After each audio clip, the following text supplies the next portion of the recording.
நான் தான் சுபாஷினி. எனக்கும் கவினுக்கும் என்ன நடந்ததுன்னு எனக்கும் அவனுக்கும் மட்டும்தான் தெரியும். எங்கள் ரிலேஷன்ஷிப் பற்றியோ எங்கள் 2 பேரை பற்றியோ இனி யாருமே தப்பாக பேச வேண்டாம். யாருக்குமே எதுவுமே தெரியாது. உண்மை தெரியாமல் எல்லாரும் நிறைய பேச வேண்டாம். எங்கள் அப்பா அம்மாவுக்கும் இதுக்கும் எந்த சம்மந்தமுமே கிடையாது. அவங்கள பனிஷ் பண்ணணும்னு நினைக்கிறது தப்பு. அவங்கள விட்டுருங்க. இவ்வளோ சுச்சுவேஷனில் எல்லாரும் அவங்கவுங்களுக்கு என்ன தோணுதோ அது எல்லாமே பேசிட்டீங்க. என்னோட ஃபீலிங்ஸ் என்ன, நான் என்ன நினைக்கிறேன் அப்படிங்கிறத ரெஸ்பெக்ட் பண்ணி ஸ்ரீஸ் லவுட் ஸ்பீக்கருங்கிற பேஜில் ஒரே ஒரு பொண்ணு மட்டும் என்னை பற்றி பேசியிருக்காங்க. அவங்களுக்கு மட்டும் ரொம்ப தேங்க்ஸ்.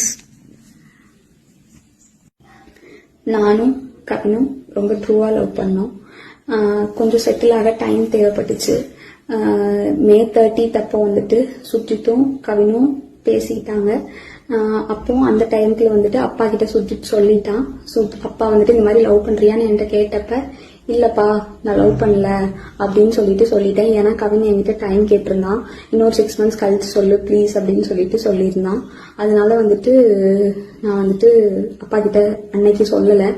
அதுக்குள்ள நெக்ஸ்ட் அப்கமிங் மந்த்குள்ள இப்படி ஆயிடுச்சு. 2 பேருக்குள்ள என்ன கான்வர்சேஷன் போச்சுங்கிறது தெளிவா தெரியாது. ஆனா கவினுக்கு ஃபோன் பண்ணி சுஜித் வந்துட்டு பொண்ணு கேட்க வாங்க, இவ மேரேஜ்க்கு மூவ் பண்ணாதான் அடுத்து என்னோட ப்ரொஃபஷனை பார்க்க முடியும் அப்படின்னு சொன்னான். அப்படிங்கறது எனக்கு தெரியும் கண்டிப்பா. அதுக்கப்புறமா வந்து 27 என்ன நடந்துச்சு அப்படின்னா, அன்னைக்கு கவின் வராங்கிறது எனக்கு தெரியாது. நான் 28 ஈவினிங் தான் வர சொல்லியிருந்தேன். அவங்க தாத்தாக்கு தலையில சூச்சர்ஸ் இருந்ததுனால நான் வந்துட்டு ரூம் பார்த்துட்டு அட்மிட் பண்ணணும்னு யோசிச்சிருந்தேன்.